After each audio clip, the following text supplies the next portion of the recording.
I love this gospel. A house divided against itself cannot stand. And we know the importance of achieving peace and reconciliation among different groups in the church. But sometimes we fail to realize that all the sin creates a division within us.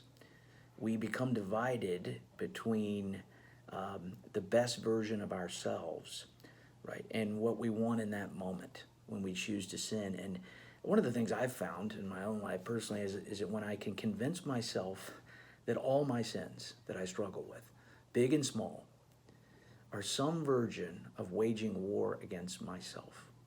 Some version of that it's very self-destructive. There's lots of things in our culture, for example, that people would say, well, these things are no longer sins. They never really were sins.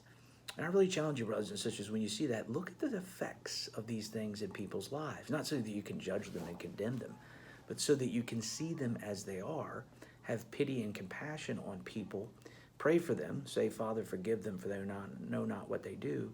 But also in your own life, see that all sin, because it goes against God's plan, is not good for you.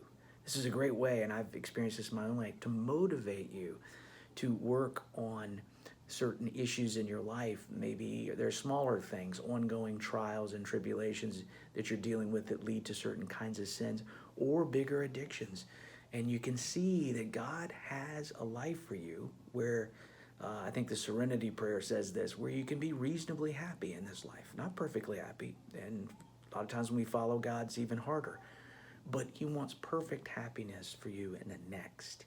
And that's why he's leading you to the best version of yourself. So brothers and sisters, I challenge you to realize to be a whole person is to believe that. See sin as self-destructive and always be turning away, knowing that God's way is always the best way. I know I have to convince myself of that every day. And I pray that God will bless all of you. Have a great day.